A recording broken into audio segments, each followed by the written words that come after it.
Millionaire is shocked to see his son mopping the floor of a grocery store when he knew why he couldn't believe it.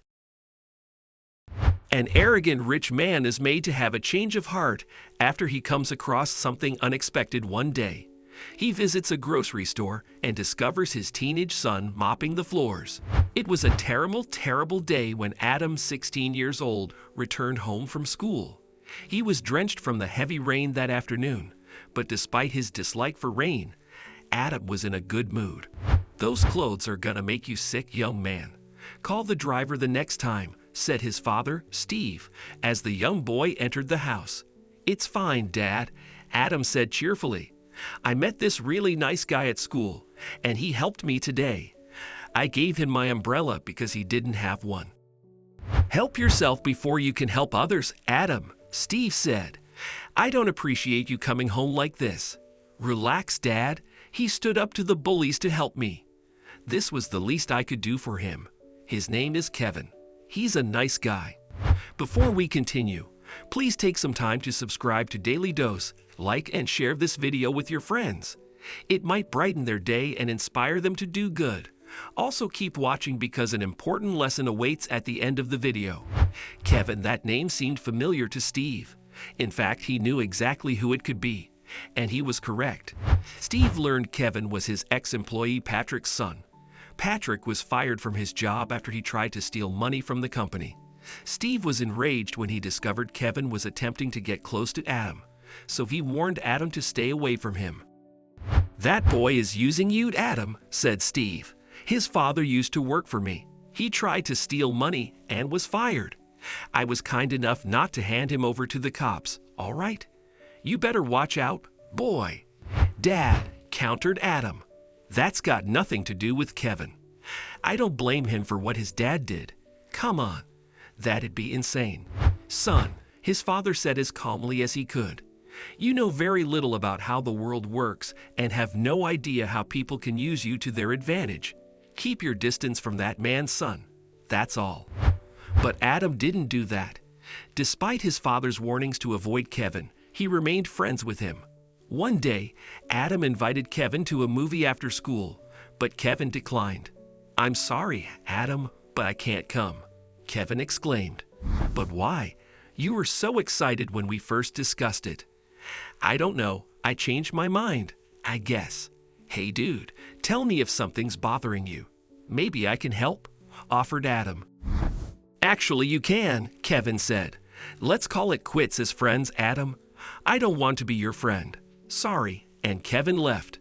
Adam didn't understand why Kevin suddenly wanted to end their friendship, so he skipped the movie that afternoon and followed Kevin home. "I'm not leaving until you tell me the reason, Kevin." Adam confronted him. "Be honest. Does this have anything to do with my dad?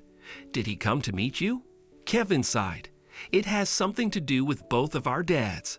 It's better if you stay out of it, Adam." "Really?"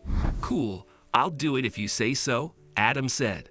"But only if you tell me the story behind all of this." "Look, I know what your dad did at my dad's office." "You don't know everything," said Kevin. "I lost my mom because of what happened." "You what?" asked Adam, shocked. Kevin nodded in tears. "Dad really needed that money for Mom's surgery. She had some heart disease. Dad worked extra shifts but couldn't afford the required amount, and we didn't have any insurance. So look, I know what he did was wrong. Dad tried to steal money for Mom's surgery, and he was caught. He was fired, and now we're struggling. Mom died. Dad was injured in an accident at the factory where he worked, and now he needs surgery. Otherwise, he'll be in a wheelchair for the rest of his life. But we can't afford the surgery, and I don't know what to do. Now you know what happened, so please leave. Dad's coming home from the hospital today. I don't want him to see you here. Your dad hates my dad, so it's just better if we end our friendship. Sorry." Adam quietly left Kevin's house, but he couldn't bear to see his friend in trouble. He knew what Kevin's father had done was wrong, but he had to help his friend, so he decided to collect money secretly and help Patrick and Kevin. A few days later, Adam took a part-time job at a grocery store. He worked as a cleaner there, mopping the floors and cleaning the counters and aisles. At home, he didn't tell the truth to anyone. Everyone thought he was out with his friends playing basketball, but lies have a way of getting out, and Adam would be in big trouble soon. When Steve went to the grocery store one day, he was shocked to see his teen son mopping the floors. "Adam," he yelled angrily, "what exactly are you doing here? Why are you cleaning the floors, for Christ's sake? Did you just lie about that basketball thing?" "Dad," stammered Adam, "I was just trying to help. You better come with me right now." Steve dragged Adam out of the grocery store to his car and began yelling at him.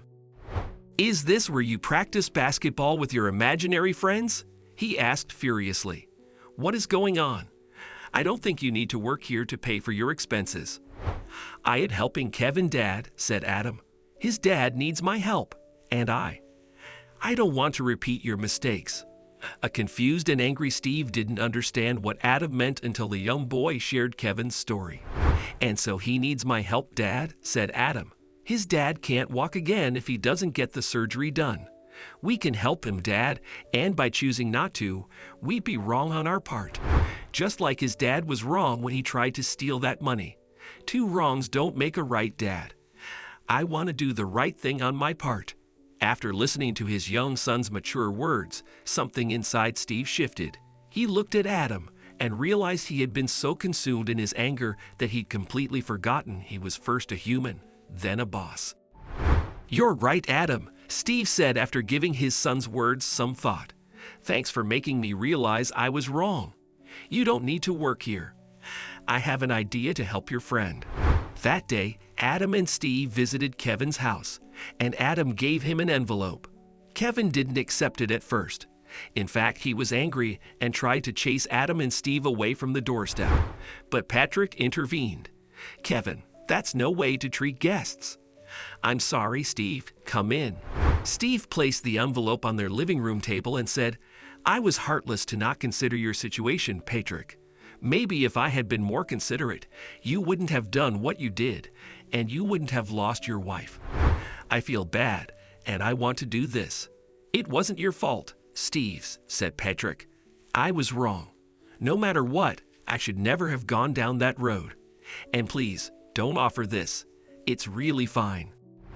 But Steve somehow talked Patrick into accepting the envelope, which contained money to cover the surgery, and insisted that Patrick get the surgery done. "Two wrongs don't make a right, Patrick. My son taught me that. Our boys are not kids anymore.